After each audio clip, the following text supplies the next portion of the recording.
Bonjour à toutes et à tous, j'espère que vous allez bien. On se retrouve pour le brief du mardi 2 décembre, il est 8h12. Aujourd'hui, on va parler donc des news économiques, du ratio long and short, du funding, open interest, des liquidations. On regardera ce que font les whales en finissant par l'analyse technique de Bitcoin. Mais avant ça, on va regarder donc ce qui s'est passé hier. On a eu donc du mouvement sur Bitcoin, donc le mouvement que j'attendais. Je vous avais dit qu'on aurait un léger redump donc hier au moment du brief, qu'on était en H1 au moment de l'analyse. Le but était donc de venir chercher donc les liquidités qu'on avait juste en dessous et derrière poser potentiellement un bottom pour revenir chercher le IFVG, H1, H4 qu'on a, dans cette zone. Si jamais on est en H4, c'est un peu plus propre, donc on le voit juste ici. On a, donc un IFVG entre les 87 657 et les 89 462 $. On est quand même baissier, en H4, donc il faut quand même, le prendre en considération. En revanche, il y a quand même quelque chose qui nous annonce que, bah, on pourrait exploser à la hausse, c'est que on n'a pas pris les liquidités avant de tomber. On a vraiment validé un equal, high. Donc du coup, par conséquent, on a pas mal de gens qui se sont mis à short toute la zone ici, hein. Tous, les stop loss qui se sont placés en short, ils se sont mis ici. Donc, aller, leur passer le bonjour, ce serait pas forcément une mauvaise idée. On pourrait très bien venir les liquider. Donc, c'est compliqué d'ouvrir du short actuellement. Si on avait eu cette mèche de liquidité derrière sur quelque chose de comme ça aurait été beaucoup plus clean pour pouvoir ouvrir du short dans ce IFVG. Personnellement, ce que je vais attendre, c'est encore une fois une vraie structure, donc tout simplement qu'on valide au-dessus de cette zone. Derrière, je rentrerai en scalp sur un boss, dans lequel on pourra ensuite rentrer donc, sur un boss de ce style avec un stop en dessous pour viser donc beaucoup plus haut. Mais en tout cas, voilà, pour l'instant, moi je pense qu'on peut se diriger tranquillement, donc dans ce IFVG. Si ce IFVG vient à lâcher, on pourra venir chercher les 97 187 $. Mais pour l'instant, voilà, je reste baissier étant donné qu'on a un changement de tendance. On a ce IFVG juste ici et si jamais on regarde au niveau des datas, on va regarder ça tout de suite. Au niveau, news économique, aujourd'hui, on va avoir donc on a eu un discours de Powell cette nuit, donc je résumerai, ce qui s'est passé cette nuit, sur Discord directement. On va avoir également un rapport YOLTS à 16h, donc c'est les nouvelles offres d'emploi, donc ça, c'est vraiment attendu. C'est une news qu'on n'a pas eu le mois dernier, donc clairement, c'est une news qui est réellement attendue parce qu'on veut savoir comment ça se passe le marché de l'emploi actuellement aux États-Unis pour pouvoir se faire un biais macroéconomique là-dessus. Donc c'est vraiment une news très attendue auprès de tous les investisseurs. Au niveau crypto bubble, ce qu'on voit, c'est qu'on a du vert qui revient partout. En revanche, on a eu quand même un gros dump hier, donc ça veut dire tout simplement que on a, donc juste simplement un rebond actuellement sur, des alts, c'est sur les dernières 24 heures, mais voilà, c'est pas forcément, complètement bull. Même chose sur les alts actuellement. Au niveau funding open interest, on voit, qu'il ne se passe pas grand-chose, hein. On n'a pas vraiment de grosses hausses, de d'open interest. On voit qu'on est vraiment sur un range complet. Mais si jamais on devait zoomer un petit peu, on voit que ici ce sont majoritairement des longs qui se sont ouverts, ici également. Et si jamais je passe en M1 pour qu'on voit exactement ce qui se passe, sur les dernières, voilà, on voit clairement que, donc tout le long de cette zone-ci, on voit une hausse de l'open interest avec une hausse, des funding clairement ici, hein. Donc, ça veut dire que tout le long ici, ce sont exclusivement des longues qui se sont ouverts depuis, 4h35 du matin. Donc clairement, c'est pas forcément quelque chose de très, très bull.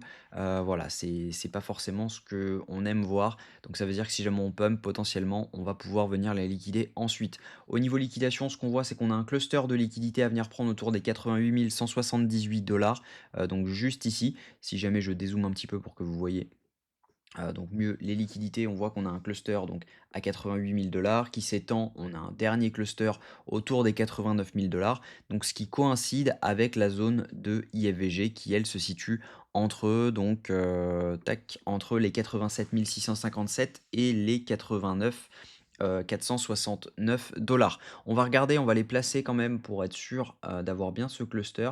On voit donc on a un cluster à 87 985 $, donc juste avant les 88. Si jamais on se met ça, on va se mettre une petite ligne à 88. Voilà, juste ici. Ici, on sait qu'on a un cluster, donc on va se le noter, tout simplement pour l'avoir en tête. Et on en a un deuxième. Hop, normalement j'en ai un liquidation. Voilà. Et on a un deuxième cluster qui se trouve à 89 046. Donc même chose, on va se le noter parce que je pense que ça peut être vraiment intéressant de rentrer dans les liquidations si on a un setup low time frame dans cette zone-ci. Je pense que ça peut être quand même pas mal. de faire quelque chose de ce style. Donc même chose, liquidation et à mon avis, on est pas mal. Au niveau de ce que font les whales, c'est un élément ultra bull. On a des whales qui ont acheté pour près de 270 millions cette nuit, dont un achat massif en une seule fois, 270 millions. Ça veut dire que les whales sont de retour et donc par conséquent, bah, on peut aller exploser la zone haute. Donc vraiment faites attention à ça. Si jamais on a des whales qui se remontrent, en général, les achats de plus de 100 millions, bah, c'est pas pour rien. C'est forcément soit des insiders, soit des entreprises, soit des good news, soit des choses en prévision de choses plutôt bonnes à venir, en sachant qu'on a des résultats qui arrivent bientôt. Voilà, on pourrait avoir un insider qui s'est placé juste ici. Donc, il faut simplement faire attention et le prendre en considération qu'il y a potentiellement des insiders qui sont en train de long ce marché. On voit que les micro-wells également ont acheté et les micro-wells et les retails, pardon, ont acheté également ce mouvement. Donc, on pourrait faire quelque chose de ce style dans lequel on revient ensuite. Si jamais on commence à voir des ventes qui s'effectuent, il faudra avoir une belle divergence pour derrière pouvoir repartir plus bas. Mais voilà, ça pourrait être un piège de fermer toutes les positions juste ici pour derrière pouvoir repartir à la hausse. Donc à mon avis, voilà, le piège, il pourrait être comme ceci. Donc, ce que je pense, c'est que si jamais je me mets par exemple en H1, on a donc, on le sait, on a beaucoup, beaucoup de longs qui se sont ouverts. Quand on regarde au niveau des funding open interest, donc on sait qu'il y a beaucoup de longs qui se sont ouverts jusqu'aux 86 156 dollars. Les 86 156, ça donne cette zone-ci. Donc ce que je pense, c'est qu'il est probable que nous revenions chercher cette zone de FVG juste en dessous. Idéalement, ce qu'on ferait, c'est on dump un tout petit peu, on vient chercher cette zone, on redump dans cette zone et derrière on repart. Maintenant, le plus clean, vraiment c'est le plus clean, c'est d'avoir validé donc ce shosh juste ici, ce shosh H1, et derrière retracer dans cette zone, prendre simplement les liquidités, donc en simple mèche, prendre les liquidations, avoir un petit rejet dedans, le break complètement et derrière pouvoir s'en servir comme support. Donc ça c'est toujours ce IFVG H1. Idéalement il faudrait le break en une fois pour s'en servir comme support avant d'être rejeté dedans. Si jamais on est rejeté dedans, ça ne sent pas bon du tout. Donc clairement, s'il y a une entrée de longue à prendre, ce serait entre les 85 798 et les 86 141. Je ne vois pas vraiment d'intérêt de rentrer plus tôt que ça, puisque on sait que tout le monde a long ici.